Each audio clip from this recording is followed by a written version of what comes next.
Hello, everybody. Welcome back. I am very excited to have this next gentleman on my show, Marlon Marrache. He is a retired police sergeant, LAPD, many years.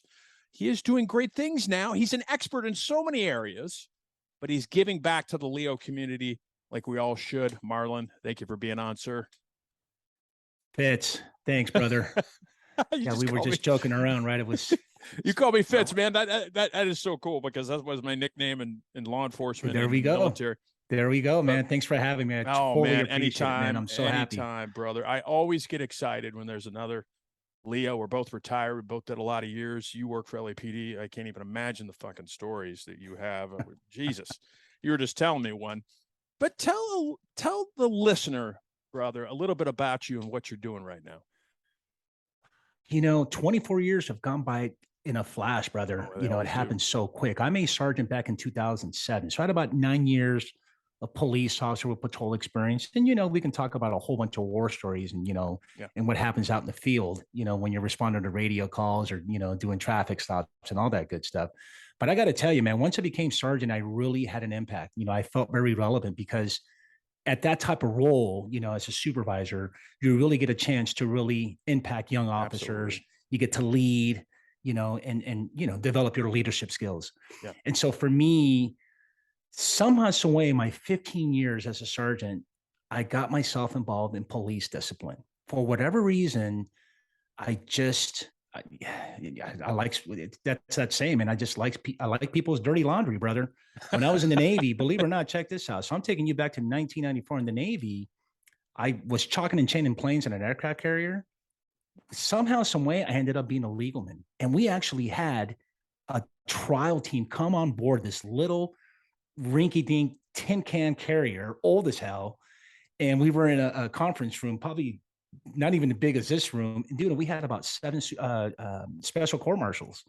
Unbelievable. So I bring that up to say that that's 1994. So fast forward, 20 plus years later, here I am with all this discipline, for whatever reason, I really got myself involved in misconduct. So I do have an expertise when it comes to peace officers' Bill of Rights. So anything and everything that's related to alleged misconduct where internal affairs says, hey, man, you know what? We got to face you. We got to interview you. We got to compel you. And so I done both sides. I actually defended cops and prepped them for these interviews, whatever that misconduct may be. Yeah. And I've worked internal affairs. I did a tour there for almost 5 years. And not only did I do a tour in internal affairs just to investigate, I actually went to a unit called the Advocate Section. What that unit is number one, to my understanding, and I haven't met a person yet or an entity yet, we're the only agency in the entire nation that has a border rights hearing process. And here's what that means. What that means is that in any other agency, you get brought up on some serious allegations. I'm talking like false statements, misleading statements. Sure. You get arrested for any criminal offense, your job is on the line, man. So those allegations, guess what? You're going to go to the chief's office and she's going to look at you and say, hey, man, you know what? You're a good dude and all, but guess what? I got to fire you. And so now you got to go through Civil Service Commission to get your job back.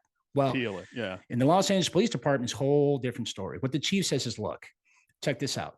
I'm going to direct you to go to this border rights hearing.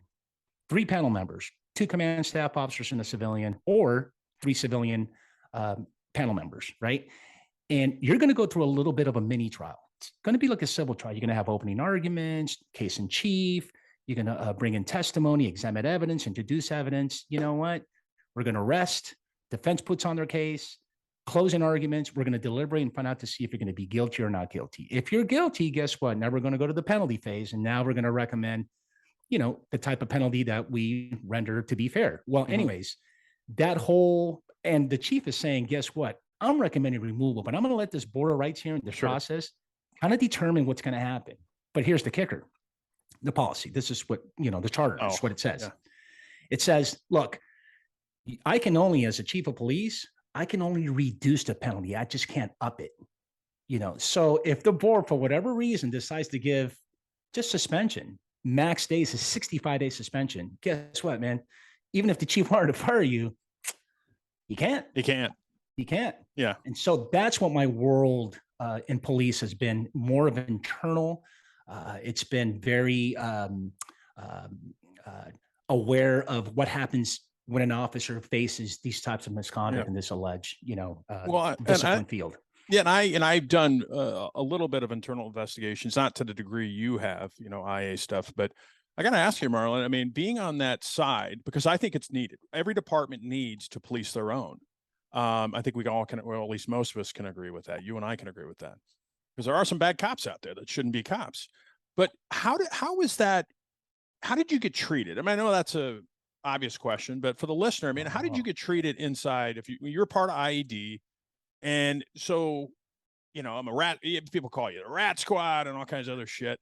And I remember getting treated differently when I was heading up IED investigations. Of course, my department isn't LAPD. It's not a huge organization, or wasn't.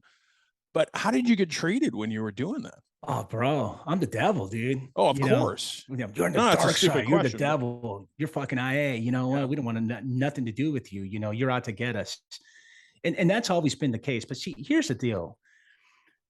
When it comes to serious misconduct, I can tell you from experience, right? The department is way more forgiving when things happen on duty. Because think about it, Fitz. If you have a board of rights of 2 command staff officers and a civilian, if you choose that, right? Well, they're going to be captains, commanders, and deputy chiefs, right? Mm-hmm. I mean, on the average, you're going to have 30 or 40 plus years of experience. Yep. Dude, they've seen it and done it. They've seen it. Exactly, bro. They've seen it. So they're hearing shit. They're like, okay, the fuck, bro. I did that shit when I was a fucking, B cop. Come on, bro. That's a P2. So when they're hearing all this, they're like, and here's the kicker. Check this out. A lot of my border rights, and I've done 30 plus of these bad boys, right? A lot of times when we conclude and I'm picking up all the, all the paperwork and I'm putting the boxes, they're looking at me going, hey, Marlon, did anybody think about fucking settling this? Yeah. Because, dude, we spent 3 or 4 days listening to a whole bunch of just crap. And I started realizing that, you know what? Unless it's, and here's the deal, it's preponderance of the evidence, sure, right? Preponderance is what it is. So it's got to be 51% for you to be found guilty. I got to tell you, man, when it comes to false statements and some serious allegations, dude, these board members, they're cranking that bad boy up to 80%. So in other words, you need to be department IA. Check this out. You better be extremely sure that what you're alleging against this officer is true. It better be, like an iron, it better clad. Not be my word against his word. Yeah. You better have some really good evidence. Yeah. Because here's the deal. That's his livelihood. You're talking about him getting terminated. He's going to lose everything, Pension, everything. And so for me, in my experience, anything that happens off duty, I always say this, the department is pretty forgiving. It's the off-duty conduct that is, the scope, bro, just really. What do you see? I mean, maybe this is too broad of a question, Mario, but you've did it for a long time. What's the common thing, when it comes to police misconduct? Is it excessive force? Is it fucking around off duty with prostitutes, drugs, whatever? What did you see a lot of when you were in IED? Well, you name it, man. So, I'm sure excessive force. Well, not only that, it's domestic violence type of DV issues. Hey, dude, okay. You know what? Shit happens at home, and police respond. That's not good. No. But here's the problem. No board member wants to hear what happens in your bedroom, bro. They really don't. True.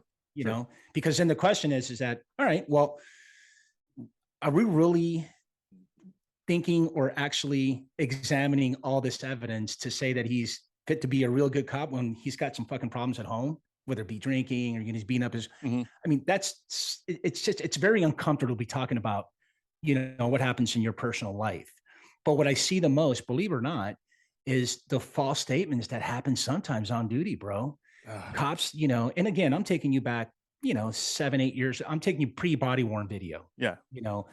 I did have, and we'll get into that a little bit later, is I did have a couple of OISs, officer involved shootings, where I rolled out to.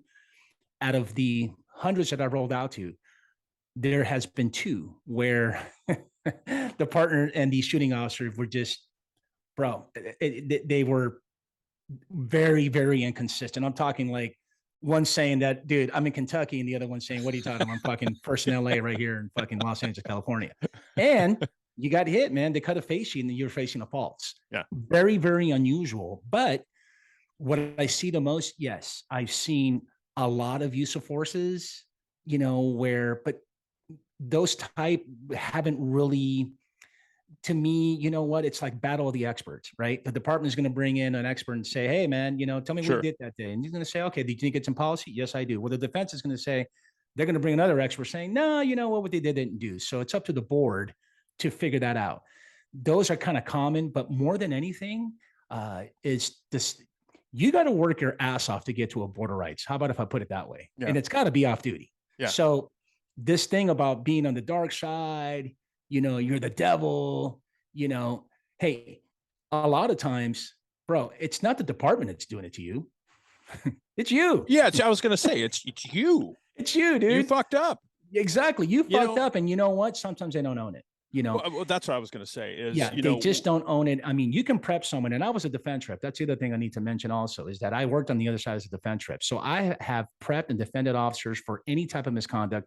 I've done some appeals for some minor type. You're a lawyer too. People don't. You went to law school. Yeah, I just took the bar a couple of weeks ago, so we'll see what happens. Thank you, man. I appreciate it. Yeah, awesome, brother. Thank you. I appreciate that. And the other thing is that as a defense rep, we used to be in a unit called Officer Rep Section. That was like our secondary duty. Our primary duty was to roll out to all these major critical incidences, what we call categorical uses of forces. OIS being the most popular. Why? Because OIS happen way more often. So we get there. The attorney is, in charge of the shooting officer to prep them. They're going to get it compelled. We're going to watch body-worn video and prep for the interview. Me, as a rep, I have to do everybody else, percipient witnesses, people who heard, saw only, the sergeant that arrived at scene, whether the PSS, right, the public safety statement, because we compel, hey, we want to know. As are investigating, they cast a wide net and tell me, okay, Marlon, we're going to interview these officers, 5 officers, 6 officers, got to watch body-worn video and prep. So all that experience, I can tell you that for the most part, especially in OISs, officers really do what they were supposed to do. But here's the problem, Fitz, and this is why it's so important that we have these platforms, is because our department has, by policy, and it happened, I don't know, maybe 4 or 5 years ago. I think it's 3 or 4 years ago. By policy, you have to have a 72-hour community briefing is what they call it, right? Yeah. What that means is that within 72 hours, media in LAPD has to put out some sort of press release. Yeah. It's not even like a press release. It's like the captain, the commanding officer, they're going to tell you, hey, listen, this is what happened. These are the officers. There is body-worn video, but guess what? It's under investigation. Yeah. We're going to do all that. Give them something. Exactly. You got to give them something, which is fine. I think that's great. No, I think it is good too. Because if you don't give them anything, then the rumors and shit start flying. Right. And I think it took a domino effect because I think a lot of agencies are doing it. I know Phoenix is doing it. And so are there agencies where, hey, you know what? Within 72 hours, we got to give the public something. But here's the problem. What they don't know is what the process is like. So 7 to 8 months from that day, right, of the OIS, there's going to be a full presentation to a 5-panel member, which is called the Use of Force Review Board. The captain and the lead IO, the lead investigator from IA, they're going to do a full-blown presentation. And in that presentation, you're going to get judged. You're going to be scrutinized and judged on 3 categories. The first one is drawn and exhibiting. So the department's going to say, okay, when you drew and exhibit your firearm, did you believe that it led to serious bodily harm? Did that escalate to that situation where, you know what, you really feel like, hey, shit's about to go down? If the answer is yes, guess what? It's in policy. If the answer is no, okay, we'll deal with that later.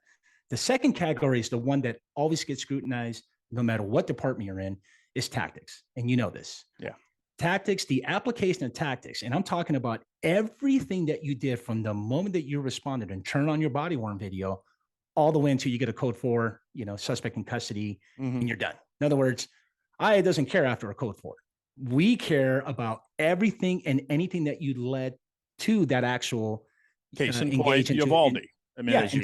Exactly. I'm not trying to pick on those guys or anything. Exactly. Uvalde is a perfect example. All that stuff that you did, every single little move, what the department says is that, look, You have substantial deviation from department policy, tactics, and procedures without justification. The department is saying, look, you can you can deviate all you want, even if it's substantially. You But can you have to deviate be from what able you to were taught. But explain. the question is, can you fucking justify it? Exactly. And if you can't justify what you did, then guess what, brother? We're going to have to jam you up. Yeah. We're jamming you up, and it'll be an administrative disapproval, and then we'll determine discipline. And last but not least, as you know, it's the use of deadly force. Of course, it's got to be imminent, immediate defense of life, to the point where you're saving the life of another or yourself. And you know what? You got to engage, and you're good to go. And normally in an OIS, that's always going to be in policy for the most part. Yeah. It's amazing. I mean, now, Marlon, do boots or academy, cadets, whatever you call them. I think you call them what, boots? No, yeah, boots, man. Boots. P1s. Now, do you or members of IED go in? Do they get a block of anything like this when they're in the academy? Great question. They don't.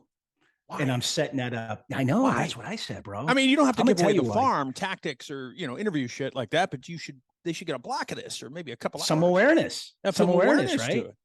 Bro, check this out. Day 1 or day 2, everybody comes in and they try to sell them all kinds of organizations. Hey, you got to do this, you got to do that.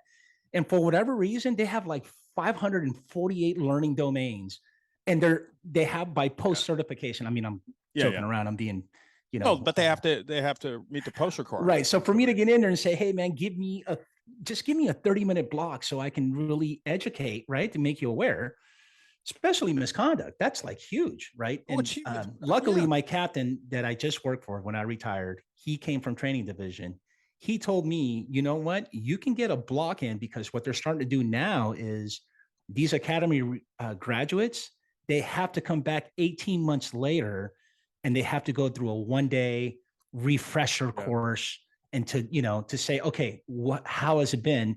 And he goes, and that's where you hit them. With a block that you can talk about. I think it's your experience. And you know what? I'm luckily my buddy that I used to work for runs the program, and he says, "Hey, Marlon, dude, come see me in November. We can do the first class." That's critical. I mean, I think we do it with. I don't know if LAPD does it. I know we've started doing it in Colorado. Mental health block. They've incorporated it into post. I mean, not. Have you guys gone to MHIT? No.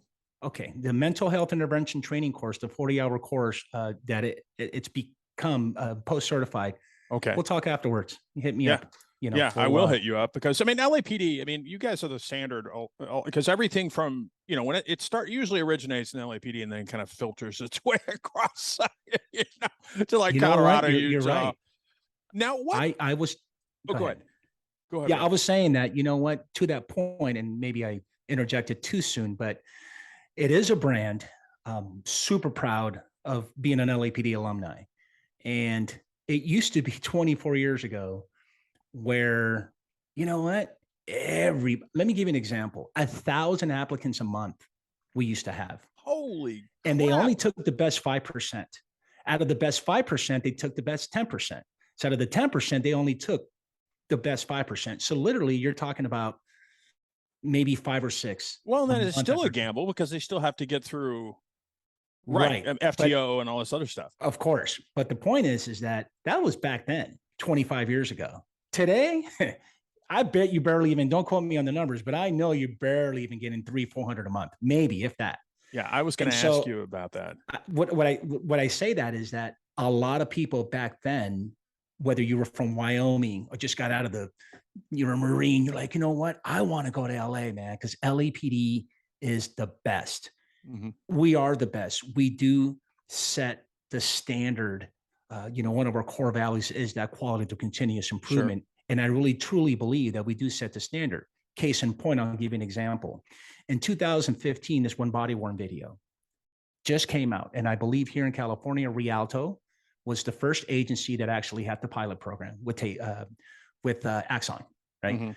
And so they set their policy and procedures as to, the do's and don'ts and all that good stuff. Oakland was up next. Problem is that people were a little apprehensive with their policy in terms of, you're not going to be able to watch the video before you write a report. You're not going to be able to watch a video if there's alleged misconduct, stuff like that. So that wasn't like the fall of 2015. The state, I believe Congress, the state pretty much said, look, come 2016, Everybody in California, all agencies have to have a policy. So what they did is they waited for LAPD. They waited for LAPD to come out with their policy because now you can grandfather yourself into that particular policy. Yeah. So I only bring that up to say that we pretty much set the standard with a lot of trainings. You do now. What's full strength for LAPD? What's Full strength should be at 9,800, definitely north of 9,700, 9,800. I think at one point we had 10,000. And what do you guys at today? Oh God, it's got to be south of 94, maybe 94, Well, 9,500. That's still not too bad. I was talking to an agency here in the Phoenix area about a month ago. They're down 300. 300 cops. No, yeah, that's a lot. Yeah, now, that's a lot, man. What's the? I mean, I know it's a dumb question. I'm asking you. What's the mood? What's the mood with LAPD? I know you've been out of it for a little bit now, but you're still connected. You still got your finger on the pulse. What's morale like? I know that's a dumb question because morale seems like it sucks everywhere. It does. It does. I got to tell you that it just sucks being a cop, man. Like we were talking about earlier. The challenge of today's police officer to go through what they go through compared to what you and I went through, it's like night and day, man. Yeah, I was going to say it's completely night and day. You are so scrutinized. You are so under the scope by anything that you do, even if you do the right thing. You're still being scrutinized. And so certainly the politics didn't help. The defunding that campaign didn't help whatsoever. I'm a true believer, that we're always trying to improve, de-escalation. You guys got to have de-escalation policy. Well, I've been doing de-escalation. Yeah, we've been doing de-escalation for, it cracks me up. Some of these people, they don't think we're trained. We're trained all the time. We're constantly training. And I don't know any cop out there. Well, maybe you do, Marlon, that wouldn't rather talk their way out of some situation. Exactly. Than use force. I can use force if I have to, but I'd rather talk somebody into a pair of handcuffs than use force. But I was up north visiting Savage Training. I met with Scott. Oh, Scott Savage, good guy. Yeah, Scott's a good dude. Really Scott good guy. And Dan. Yeah. Scott and Dan, and they were teaching de-escalation. And then we were having lunch. I'm like, hey, bro, you remember back in our days? They used to call it ATD. Yeah, ask, tell. ATD. Ask, tell, and do, brother. And he's like, it was ATM for me. Ask, tell, take. Yeah, And I said, yep. So now it's here I am. Please. Yeah. Please. Hey, sir, turn around and put your hands behind your head. You know what? No, fuck you. Okay. You know what? I'm telling you, put your hands behind your head. No, fuck you. Okay, great. And guess what? It's on now. Well, you saw that. And nowadays you have to de-escalate. Well, you saw that video that New York cop is getting, that big fight, I think, in New York City. It was in the subway and stuff. Yeah. And we can go down that rabbit hole. But yeah. But you're retired now. Yes. And tell us what you're doing right now, because I know what you're doing, but tell the listener what you're doing right now.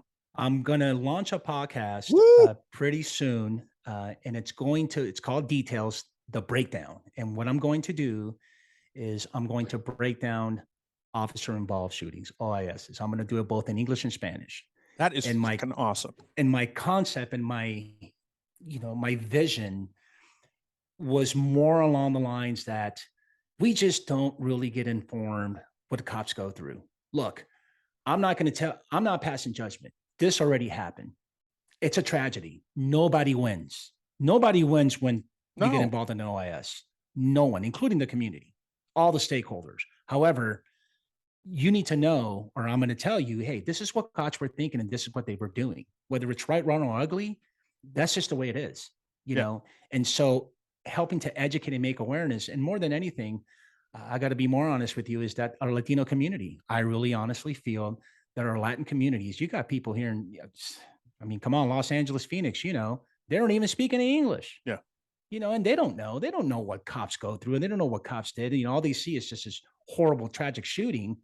And, and then they pass judgment, which is fine. I'm not here to change what you think or what you feel, but at the very least that I can do for you is give you an understanding of this process. And that's the thing. When you and I were young cops, they didn't have body-worn cameras. They didn't have cell phones to the degree where they have now. Yeah. Where I think that's one of the disadvantages of social media.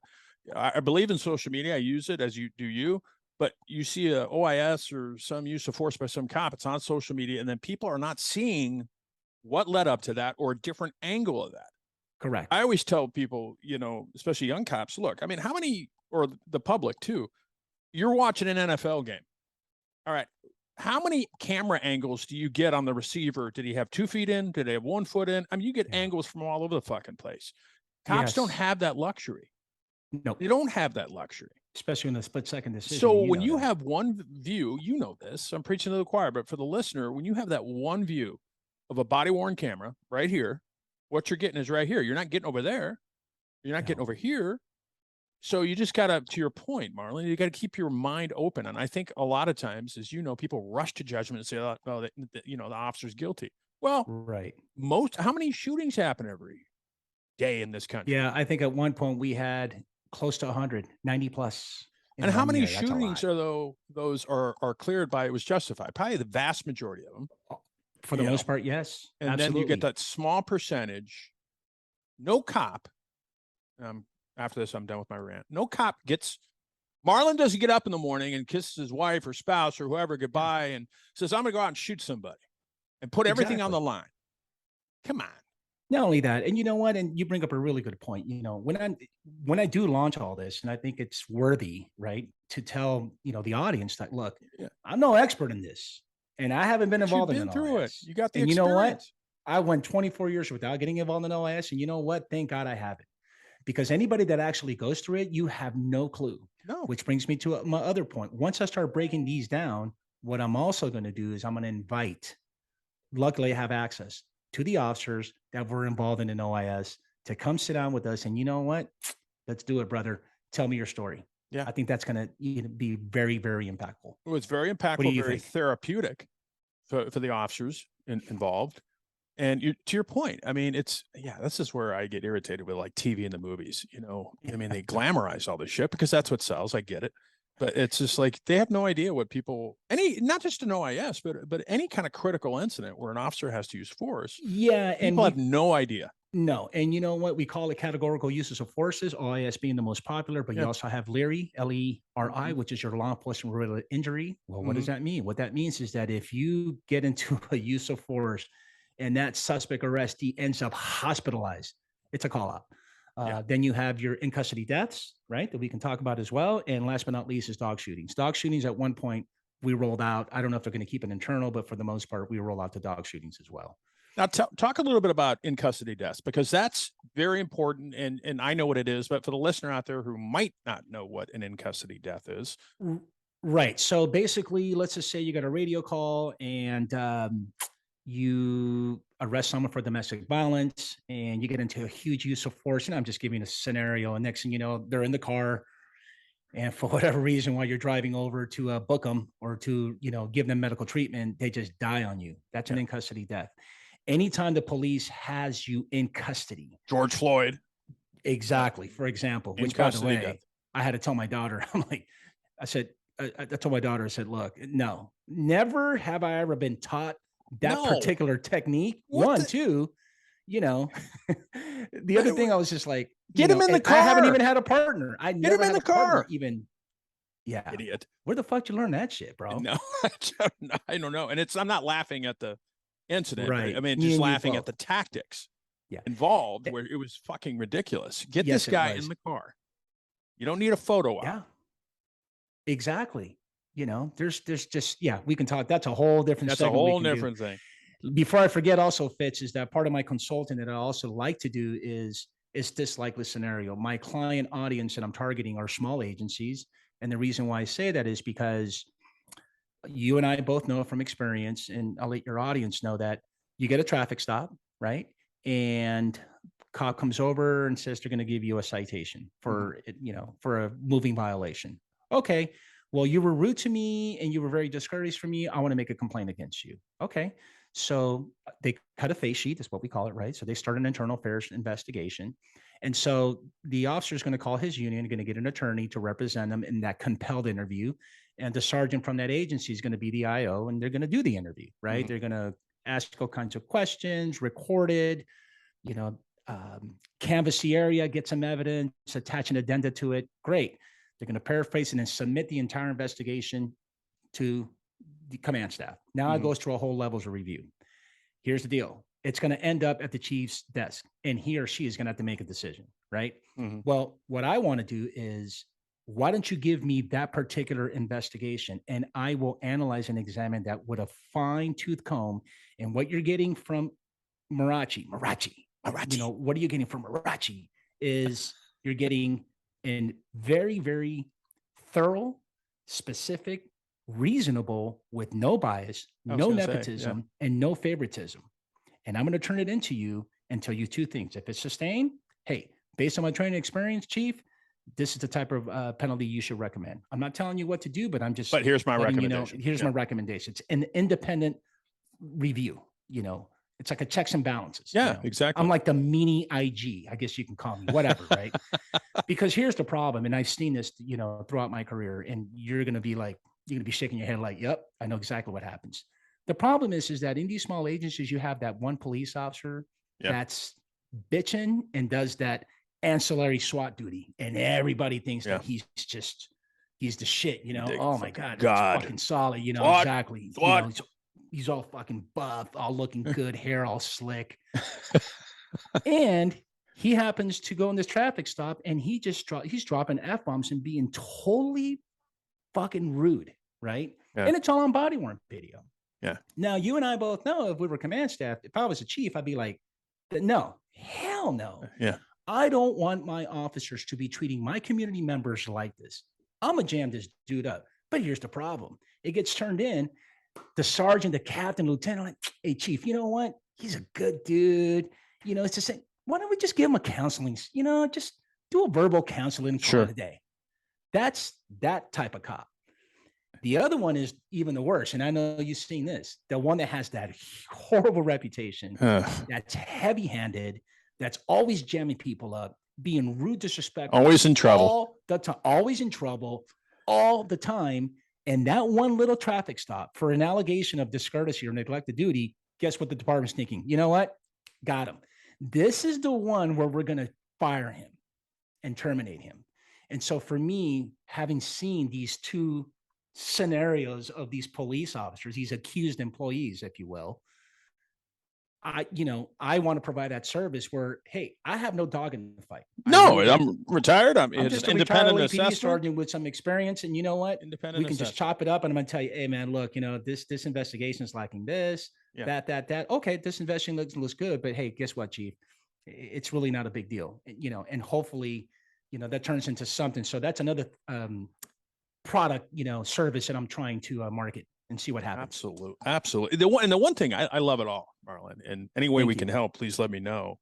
I love the fact that you have that connection with the Latino community, and you can, you know, since you're bilingual, you can reach that Latino community and educate more. I'm not saying they're not educated. I'm just saying educated about what police officers do, and this is how we do things, because that's huge. And I just think when you have a community that doesn't, like you said, some of them don't speak English. I mean, what are they? All they see on TV, and to have you, fucking cops just fucking shooting. Yeah, exactly. Killing to have people. You, highly educated, highly experienced, you've been through the shit. Okay, here's what I know in Spanish, and you can translate that in Spanish, and that way, you know, it's a win-win. Yes, you know, I'm really excited about that, brother. You're the man. I want to have you back on, man. When you launch your podcast, dude, you got to come back on. Dude, I'm coming back on anytime you want, man. We can pick another topic, and we'll get some war stories going, bro. Now, tell me, you're gonna outdo my war stories, dude. LAPD in the house. Awesome. Now, dude. if people want to reach out to you, brother, how can they find you? LinkedIn for sure, man. LinkedIn's really, really good. So Marlon Marrache, right? Marlon, last name Marrache, Marrache.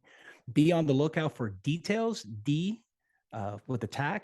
Tails, Tails, the breakdown. That's coming soon to a theater near you soon. So that's going to be my YouTube channel.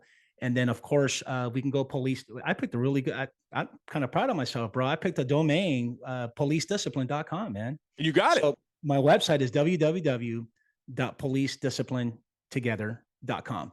That is under construction, obviously, because I got a lot of things going on. Instagram, Police Discipline. Check me out there. And then Facebook, again, Marlon Marrache, Marlon Marrache. I told you got me Marlon, all pumped up, bro. Yeah, oh man, Marrache, that's such a badass name. I told you should be like a John Wick character, man. John Wick. Have you ever met Marlon Marrache? Yeah. I coach boys soccer varsity. I'm a soccer dude, by the way. I'm a soccer dude, bro. I mean, that's my passion. Yeah. And I got hired as a varsity soccer for a private Catholic school here in a local here, and I'm gonna go there and have the kids tell me Marrache. Marrache. Yes, dude, you rock, man. Anything we can do for your brother, please stay in touch, and good luck to you, my friend. Again, stay in touch. Everything we talked about, the listener out there, is going to be linked up in the show notes. Thank you, brother. Thank you so much for having me, man. It's a relationship that we will build for quite some time, and I really appreciate it, brother. Thank you. Take care. Take care.